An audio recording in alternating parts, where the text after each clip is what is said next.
आज मैं IV drip reactions के बारे में पीपीटी समझाऊंगा। तो बहुत सारे nurses, allied health workers, pharmacist, BMS, BHMS के लिए बहुत ही ज़रूरी ये टॉपिक है, बीडीएस, बीपीटी वालों के लिए। और इवन जो अनट्रेंड, जिन्होंने क्लासें नहीं लगाई, सीएमएसईडी वाले, community health worker, primary health worker, BEMS वाले, क्योंकि इनकी क्लासें नहीं लगती, या अपने लाइवलीहुड के लिए कहीं भी टपोरी ला के बैठ जाते हैं। तो कम से कम नॉलेज तो दी जा सकती है इनको, ऑनलाइन ही, वीडियो के थ्रू ही, चाहे किसी भी इंस्टीट्यूट के हों। तो आज का टॉपिक है IV drip reactions, IV drip consequences, allergy, anaphylaxis. ये एजुकेशनल वीडियो है, ये कतई भी क्लिनिकल वीडियो नहीं है। तो क्लिनिकल इसका कोई भी मतलब निकालने की कोशिश मत कीजिए, अपने फिजिशियन से मिलिए।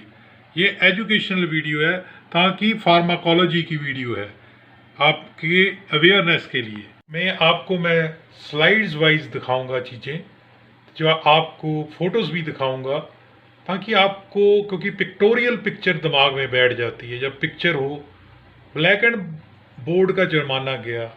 जितनी कलरफुल, जैसे बच्चे को समझाते हैं, A for apple, B for boy, A apple है तो साथ में कलरफुल एप्पल बना दिया, बी फॉर बॉय लड़का बना दिया, सी फॉर कैट बिल्ली बना दी, मूछें बना दी, बच्चा याद रखता है। तो आजकल दिमाग में जो प्रोप्रियोसेप्शन है ना, विजिबिलिटी की, पिक्चरें तभी याद रहती हैं। वही चीज़ आज हम करने चले हैं। तो ध्यान से आप पीपीटी की हर एक स्लाइड देखिए। क्लिनिकल रिकॉर्ड है, 63 साल का एक बंदा एमरजेंसी डिपार्टमेंट में किसी हॉस्पिटल के आया, तो उसको ट्रांजिएंट थोड़े टाइम का लेफ्ट हेमीप्रेसिस हुआ और हेमी एनेस्थीसिया हुआ। क्या चीज़ होती है हेमीप्रेसिस और हेमी एनेस्थीसिया, मैं अगली स्लाइड में बताऊंगा। His only history of allergy was an episode of mild urticaria. उसने ज़िंदगी में, उसकी हिस्ट्री पूछी गई तो वो कहता भी मेरे को ये अर्टिकेरिया, कभी छपाकी हुई थी स्किन पे। आफ्टर पोस्ट सर्जिकल, जब उसने कोई सर्जरी करवाई थी, उसके बाद उसको फेंटानाइल इन्फ्यूज़न लगाया गया था कुछ साल पहले। तो an intravenous cannula was inserted in his left, और उसके आईवी कैनुला लगाया जाता है क्यूबिटल फोसा में। अब क्यूबिटल फोसा क्या है, हेमीप्रेसिस क्या है, हेमी एनेस्थीसिया क्या है, अर्टिकेरिया क्या है, फेंटानाइल क्या है, मैं अगली स्लाइड में बताऊंगा। इसको गौर से पढ़िए, हिंदी में अनुवाद भी बता दिया मैंने, ताकि आपके फ़ायदे में हो, एनक्लेक्स में हो, जीएनएम में हो, बीएससी नर्सिंग में, डी फार्मेसी में, सीएमएसईडी में, बीएमएस में, बीएचएमएस में। इसको हिंदी में, हेमीप्रेसिस का मतलब क्या होता है कि ये एक तरह का फिजिकल कंडीशन है, भौतिक कंडीशन है, जिसमें एक हिस्सा बॉडी का, बॉडी पार्ट्स वीकनेस शो करते हैं। जैसे मान लीजिए लेफ्ट या राइट, तो मान लीजिए राइट इंजरी हुई अगर हमारे दिमाग में, तो लेफ्ट वीक हो जाएगा। अगर लेफ्ट ब्रेन इंजरी हुई तो राइट हो जाएगा। ऐसा क्यों होता है कि वो डीकसेटेशन ऑफ फाइबर्स होती है मेडुला ऑब्लोंगेटा में। अगर आपने एनाटॉमी पढ़ी हो तो आपको बकायदा ये चीज़ समझ आएगी कि दाईं और चोट दिमाग में लगे तो बायां जो है वो पैरालिसिस होता है, बाईं और दिमाग के चोट लगे स्कल में तो दायां होता है, यानी कि उल्ट, दाएं लगे तो बाएं, बाएं चोट लगे तो दाएं। तो hemiparesis with affected side left right of the brain result into partial paralyse सा हो जाता है। One side weakness, face, arms, hand, chest, legs और फीट में कमज़ोरी नज़र आती है।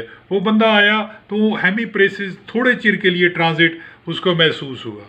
अच्छी तरह से इसको गौर से देखिए, ताकि अगली स्लाइड पे जाएं हम। हेमी एनेस्थीसिया होता है जब शरीर का एक हिस्सा सुन्न हो जाए। सुन्न मीन्स उसमें पेन महसूस ना हो, उसको हेमी एनेस्थीसिया बोला जाता है। अच्छी तरह से गौर रखिए, देखिए स्लाइड को। क्या होता है जब भी कोई 5 या 10 ml से ऊपर आईवी ड्रिप लगाई जाए, आईवी इंजेक्शन लगाया जाए, कंटिन्यूस हो, तो वो इन्फ्यूज़न है, इंजेक्शन नहीं है। तो फेंटानाइल सिट्रेट इंजेक्शन या वायल, ये एक ओपिएड है, इंजेक्शन लगाया जाता है एनेस्थीसिया से पहले, ताकि दर्द जैसी कोई संवेदना बंदे में ना हो। इसकी भी मैं फ़ोटो दिखा रहा हूँ आपको। क्यूबिटल फोसा क्या चीज़ है? जैसे मान लीजिए मैं अपनी बाजू दिखा रहा हूँ, ये क्यूबिटल फोसा है जहाँ पे आईवी ड्रिप लगाई जाती है। ये एक फोसा है, इसको एनाटॉमिकल स्पेस भी कहते हैं। एनाटॉमी पढ़नी बहुत ज़रूरी है। अगर एबीसी नहीं आती तो बीएमएस, बीएचएम, एमबीबीएस जीरो है। तो कोई भी कम्युनिटी हेल्थ वर्कर भी है, नर्स भी है, वो भी जीरो है। एनक्लेक्स क्या क्लियर करेगी वो लड़की या लड़का? तो एनाटॉमी ए फाउंडेशन है, ज़रूरी है। क्यूबिटल फोसा में इंट्रावीनस ड्रिप लगाई जाती है। तो ये क्यूबिटल फोसा है, एजुकेशनल वीडियो है। मैं फिर दोबारा कह रहा हूँ, डिस्क्लेमर देता हूँ, क्लिनिकल यूज से नहीं है। ये क्यूबिटल फोसा है, याद रखिए। ये neurological symptom had resolve completely. जब न्यूरोलॉजी का रजिस्ट्रार उसके पास आया तब तक वो बंदा ठीक हो चुका था। Magnetic resonance imaging brain scan का किया गया, प्लांट किया गया। Intravenous cannula was flushed with 0.9% normal saline. मैं आगे फोटो में दिखाऊंगा। नॉर्मल सलाइन 0.9% जो कि आइसोटॉनिक होता है। आइसोटॉनिक का मतलब ब्लड और उसकी जो कंसंट्रेशन है सेम है, नमक सेम है, कंसंट्रेशन घनता सेम है। जब रबर कैनुला कनेक्टर वाइप किया गया अल्कोहल बेस्ड स्वैब से, अल्कोहल के फंबे से, कॉटन के फंबे से, विद इन मिनट पेशेंट को एक्सपीरियंस हुआ जनरलाइज्ड अर्टिकेरिया। तो patient intravenous cannula was flushed with, यानी 0.9% नॉर्मल सलाइन फ्लश किया गया। रबर कैनुला कनेक्टर वाइप किया गया अल्कोहल बेस्ड स्वैब से।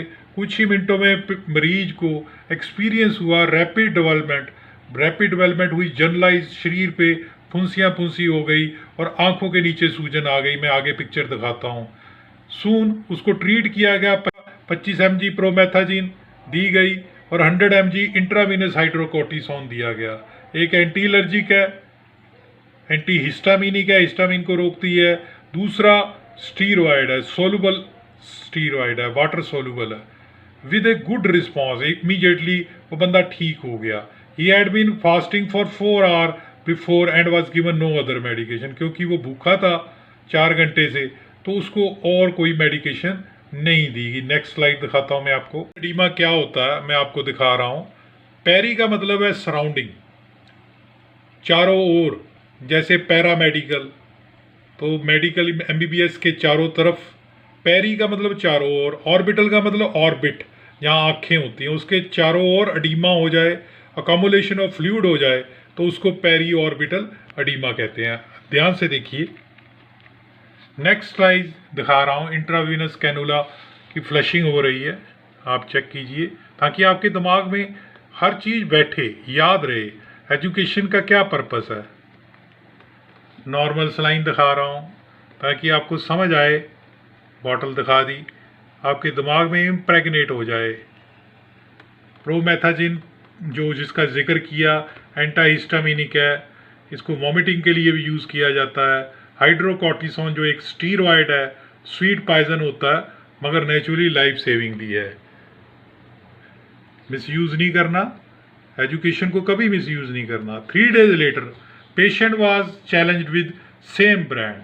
वही सेम ब्रांड पेशेंट को फिर चैलेंज होता है। बैच ऑफ नॉर्मल सलाइन दिया जाता है और नया इंट्रावीनस कैनुला लगाया जाता है डिफरेंट साइड पे। The cannula connector was again wiped. Cannula connector को फिर दोबारा वाइप किया जाता है। Same brand of alcohol based swab before the challenge. वो चैलेंज से पहले फिर दोबारा सेम ब्रांड का अल्कोहल बेस्ड स्वैब, फंबा कॉटन का, वो लगाया जाता है। अल्कोहल बेस्ड स्वैब आपके सामने है। अल्कोहल बेस्ड स्वैब को निकाला, स्टरलाइज्ड है proper. Similar reaction immediate generalise urticaria was produce. फिर दोबारा वही रिएक्शन होता है। तो सवाल उठता है कि एलर्जी नॉर्मल सलाइन से है क्या? बंदे को नॉर्मल सलाइन एलर्जी कर रही है। नॉर्मल सलाइन में क्या है? नमक है और बाकी तो डिस्टिल वाटर है। 4 घंटे बाद सीरम ट्रिप्टेज लेवल वाज, 4 घंटे बाद उसका सीरम ट्रिप्टेज लेवल, याद रखिए अर्टिकेरिया हो गया, ये देखिए उसका सीरम ट्रिप्टेज लेवल क्यों करवाया डॉक्टर ने? सीरम ट्रिप्टेज लेवल का क्या फंक्शन था, पता होना चाहिए ना। देखिए 4 लाइनें मैं बोल रहा हूँ, आधा घंटा तक वीडियो चलेगी। अगर बंदा पूरा पढ़ता है, सरस्वती अपनी बनाता है, तो वो भूखा नहीं मरेगा अगर उसने पूरी प्रॉपर पढ़ाई की है। मज़ा आता है पढ़ाने में भी और सीखने वाले में भी। 4 घंटे बाद चैलेंज के सीरम ट्रिप्टेज लेवल नॉर्मल। जी कहेंगे कि ट्रिप्टेज क्या है? ट्रिप्टेज एक एंजाइम है जो रिलीज होता है जब हिस्टामीन रिलीज होती है। जब भी एलर्जी होगी आपके शरीर में, आप में खुजली होगी, तो हिस्टामीन शरीर से निकलेगी और केमिकल निकलेंगे। वो कहाँ से निकलेंगे? मास्ट सेल से निकलेंगे। मास्ट सेल कहाँ होते हैं? लीवर में, कनेक्टिव टिश्यू में। देन दे आर एक्टिवेटेड, वो एक्टिवेट हो जाते हैं और as a part of normal immune response, hypersensitivity response के तौर पे this test measures the amount of tryptase in the blood.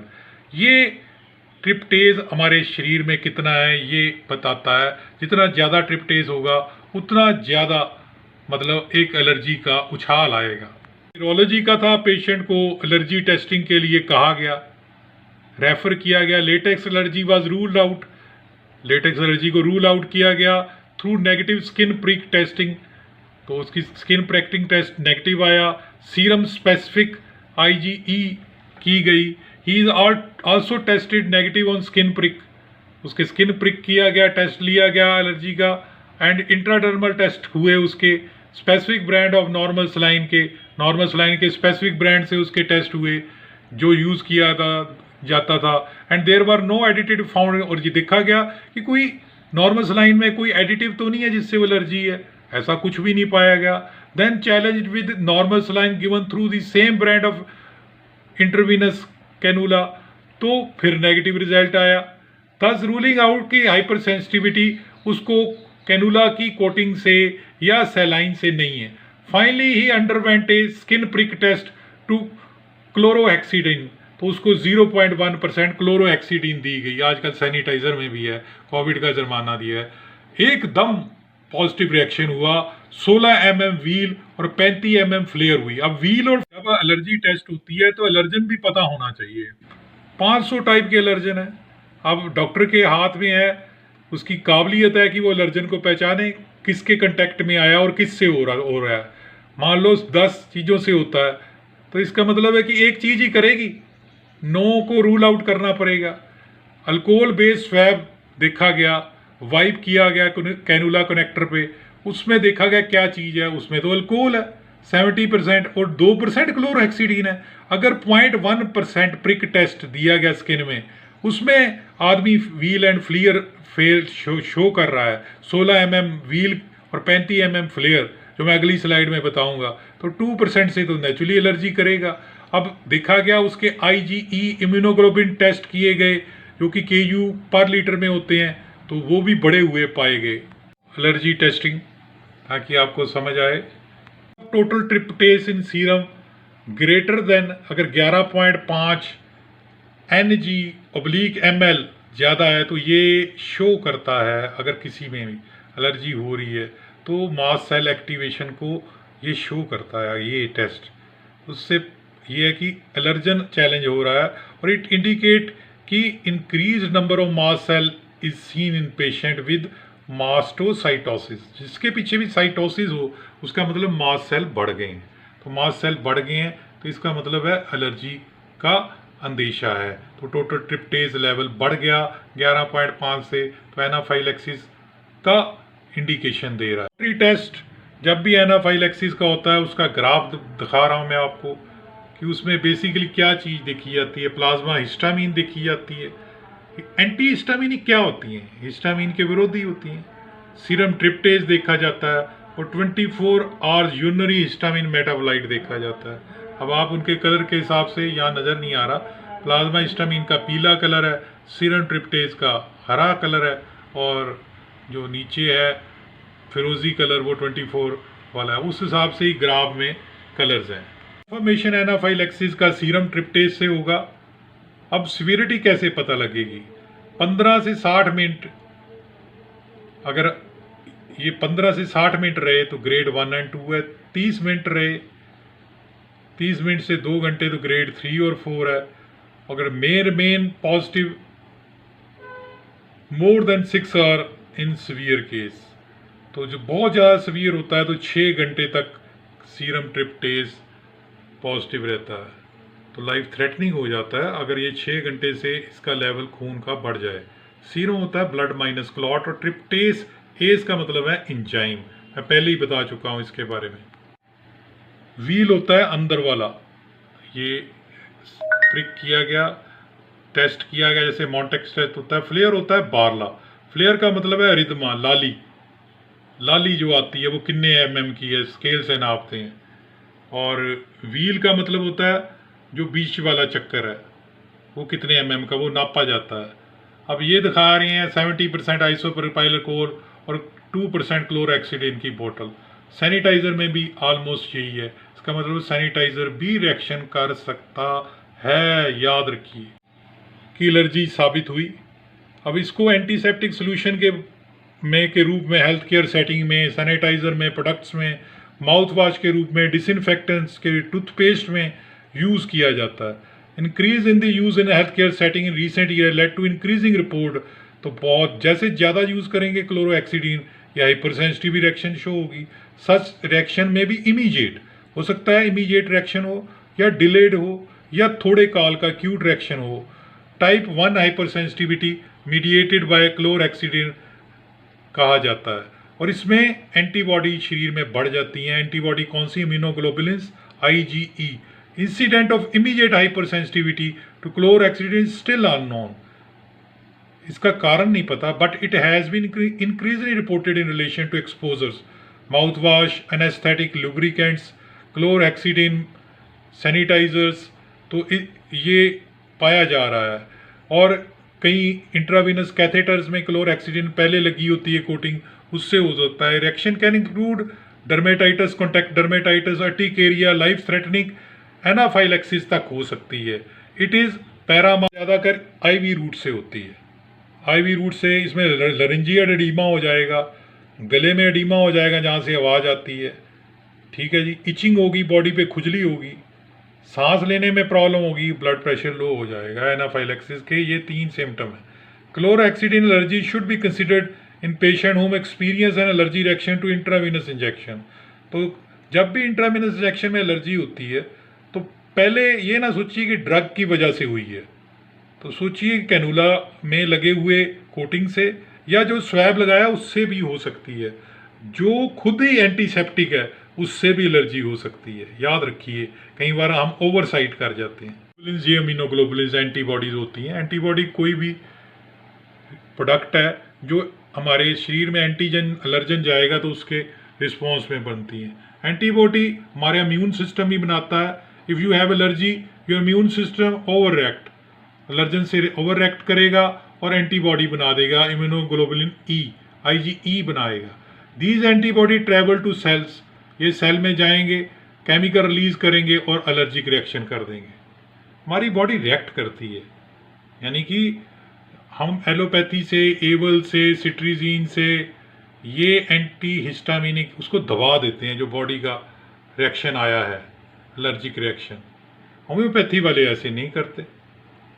आपको जो कि अर्टिकेरिया की पिक्चर है, आप देखेंगे कि ऐसे छपाकी होती है, खुजली होती है, आपको नज़र आए, पहचान आए। चिकन पॉक्स ना समझ लेना कहीं, या कहीं स्मॉल पॉक्स ना समझ लेना, आपको समझ होनी चाहिए। नेट है आपके पास, आप चेक कीजिए। ये देखिए जो उसके शरीर पे खुजली के स्पॉट्स नज़र आ रहे हैं वो कैसे नज़र आते हैं, ये देख सकते हैं आप। एलर्जी हुई है, गौर से देखिए इसको। अर्टिकेरिया, ये इसको क्या कहते हैं? अर्टिकेरिया। शुरू में नॉर्मल सलाइन कोई कल्प्रिट माना गया कि वही रिएक्शन कर रहा है नॉर्मल सलाइन, पर जब देखा गया कि नॉर्मल सलाइन में कोई ऐसा एडिटिव है ही नहीं, कोई और प्रोडक्ट ही नहीं जो एलर्जी करे, और आइसोटोनिक सोडियम क्लोराइड जो है वो कभी एलर्जी करता नहीं, उसको एक्सक्लूड किया गया। Publish reports of normal saline allergy did not include skin prick. तो आज तक जो पब्लिश रिपोर्ट्स हुई हैं उसमें कहीं स्किन प्रिक और इंट्राडर्मा टेस्ट, तो उनको और आगे डायग्नोज करने के लिए हम मजबूर हुए, और बाद में पता लगा कि जो कैनुला है, intravenous cannula, flushing it with normal saline, वहाँ पे स्वैब लगा क्लोरहेक्सिडिन का और वही एलर्जी कर रहा था। तो ऐसे पेशेंट को ब्रेसलेट दिया गया, मेडिक ब्रेसलेट, जो कि बिल्कुल घड़ी जैसा होता है, उस पर लिखा हुआ था एलर्जी टू क्लोरहेक्सिडिन, ताकि कल को ये कहीं हॉस्पिटल सेटिंग में, क्लिनिक में जाए या कहीं भी डॉक्टर को कुछ माउथ वाश लेने जाए तो गलती से भी अगर उसमें क्लोरहेक्सिडिन है तो वो उसे ना दिया जाए। वो इसको समझाया गया कि तूने ये पेस्ट नहीं यूज़ करना, ये माउथ वाश नहीं यूज़ करना, ये सैनिटाइज़र नहीं यूज़ करना, जो कि वो यूज़ आदमी कहीं कॉरपोरेट मॉल से ख़रीदता है, वो उसको समझा दिया गया डॉक्टर को। और उसके ब्रेसलेट जो डाला गया बाजू पे, फॉरेन कंट्री में डाल देते हैं, किसी भी एलर्जी हो तो कम से कम सामने वाला डॉक्टर चेक कर ले कि इसको काहे की एलर्जी है। वो डिस्प्ले होता है, कल को बंदा अनकॉन्शियस पड़ा हो, बेहोश पड़ा हो, तो वो अपने बारे में थोड़ा बताएगा, अटेंडेंट भी नहीं होता साथ में। ऐसे ब्रेसलेट होते हैं, ऊपर लिखा होता है कि इसको एलर्जी है, काहे की एलर्जी है, वो ऐसा ब्रेसलेट दे दिया जाता है। क्योंकि हर बंदा तो नहीं क्लोरहेक्सिडिन नाम पूरा ले सकता, केमिकल नाम औखे हैं, डिफ़िकल्ट है। मेडिकल अलर्ट ब्रेसलेट कहते हैं। क्या कहते हैं? पेशेंट का क्लोरहेक्सिडिन से रिएक्शन ये साबित करता है कि जैसे जैसे हम इसका यूज़ कर रहे हैं, जैसे आजकल कोविड-19 पैंडेमिक में यूज़ कर रहे हैं, तो ये एलर्जी बहुत सामने, चाहे रेयर है, आती है। तो कई बार हम क्लोरहेक्सिडिन पहले यूज़ नहीं करते थे, पर हम क्लोरहेक्सिडिन को एंटीबैक्टीरियल प्रॉपर्टी की वजह से अल्कोहल और पोविडीन आयोडीन में डालते हैं। तो अगर हमें पता लग जाए कि इससे एलर्जी है क्लोरहेक्सिडिन से, हम पेशेंट को कह देते हैं कि अल्कोहल प्लस पोविडीन आयोडीन ही यूज़ करे, क्लोरहेक्सिडिन वाला ना करे। मैं ये नहीं कहना चाहता कि हर बंदा ही क्लोरहेक्सिडिन से एलर्जी होगी, मगर जिसको भी होगी तो अगर उसका कंटैक्ट एक्सपोजर क्लोरहेक्सिडिन का ज़्यादा होगा, जैसे सर्जिकल प्रेपरेशन और इंसर्शन ऑफ कोटेड कैनुला में होता है, तो उसमें तो ज़्यादा टाइम लगता है, ग्रेटर एक्सपोजर होता है, वो लाइफ थ्रेटनिंग एनाफाइलैक्सिस भी कर सकता है। तो IgE जब बड़े होंगे, उसके एंटीबॉडी बड़े होंगे, ये साबित कर देगा। तो ये वीडियो आपकी सेवा में था। तो IV ड्रिप रिएक्शन, तो ये IV ड्रिप रिएक्शन का सिनोनियम ये भी है कि सैनिटाइज़र रिएक्शंस, क्योंकि सैनिटाइज़र में भी तो रिएक्शन हो सकता है, मगर IV ड्रिप के साथ क्यों किया? ताकि 2-4 चीज़ें और थी जिस पे बंदे का शक नहीं जाता। सलाइन था, कैनुला था, तो नेचुरली बंदे के दिमाग में होता है कोई एडिटिव तो नहीं डाल दिया, तो सलाइन की जगह कोई दवा भी हो सकती थी, तो उसको रूल आउट करना पड़ता है 1 बाय 1।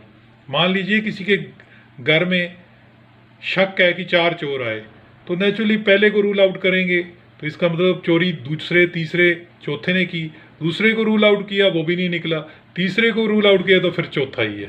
तो ऐसे रूल आउट करते हैं हम डिफरेंशिएट डायग्नोज से। अच्छा लगा तो लाइक करना, सब्सक्राइब करना और शेयर करना हमारा चैनल। व्हाट्सएप नंबर है 9872468540। धन्यवाद दोस्तों। ऐसी वीडियो एजुकेशनल में डालता रहूँगा, मगर कतई भी ये क्लिनिकल नहीं है। आपने अपने डॉक्टर, फिजिशियन, सर्जन को दिखाना है अगर आपको कोई